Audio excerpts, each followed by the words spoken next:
అట్లయితే నువ్వు ఆ స్థితిలోనే వెళ్ళి ఆయన దగ్గర మోకాళ్ళు వేయమన్నాడు. ఎలాంటి మాటో చూడండి. నీ బలహీనతలను సాతాను నీకు చూపించి దేవునికి దూరం కా, దేవుడు నిన్ను ఒప్పుకోడు అంటాడు. నువ్వు వాడి మాట వినొద్దు. నన్ను కొడితే కొట్టాడు, తిడితే తిట్టాడు, బలపరిస్తే బలపరుస్తాడు, నేను ఆయన దగ్గరికే వెళతా, ఆయన వదలను. ఏమనాలి? నేను ఆయన దగ్గరికే వెళతా, ఆయన మాత్రం వదిలిపెట్టను. నేను నా దేవుడు నాకు బలం ఇచ్చిందాక. యెహెజ్కేలు, నీవు చక్కగా నిలబడు.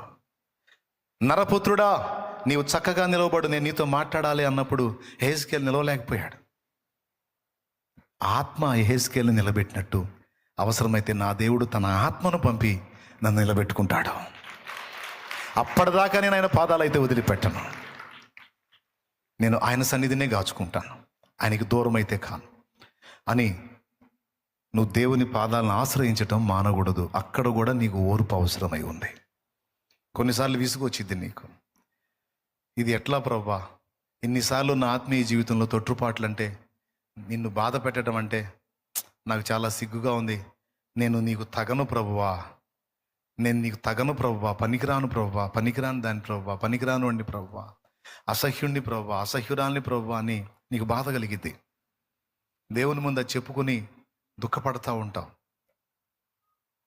అయితే నేను చెప్తున్న సమాధానం ఏంటంటే, అలా అనుకొని నిన్ను నువ్వే అసహించుకొని దేవునికి దూరం కావాక, దేవునికి దూరం కావాక, ఆయన పాదాలను వదిలిపెట్టవాక. ఒక్కటే విశ్వాసం ఉంచు, ఖచ్చితంగా నువ్వు గెలుస్తావు. ఎందుకంటే నీ వల్ల కాకపోతే దేవుడు తన ఆత్మను నీలోనికి పంపైనా నేను నిలబెడతాడు. గడి గొడ్డు. నువ్వు గెలవలేకపోతే దేవుడు తన ఆత్మని యెహెజ్కేలులోకి పంపించినట్టు నీలోనికి పంపించైనా నిన్ను నిలబెడతాడు. అలా నిలబెట్టిందాకా నువ్వు పట్టు వదిలిపెట్టద్దు. ఓపికతో ఆయన సన్నిధిలో కాచుకో. క్లియర్గా అర్థమైంది అనుకుంటాను.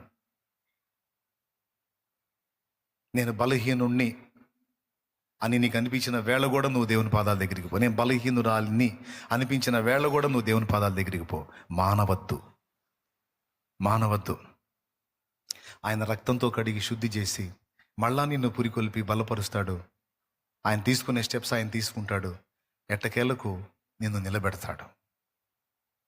ఒకటే మనం గుర్తించాల్సింది, చివరిగా చెప్తున్న లాస్ట్ మాట.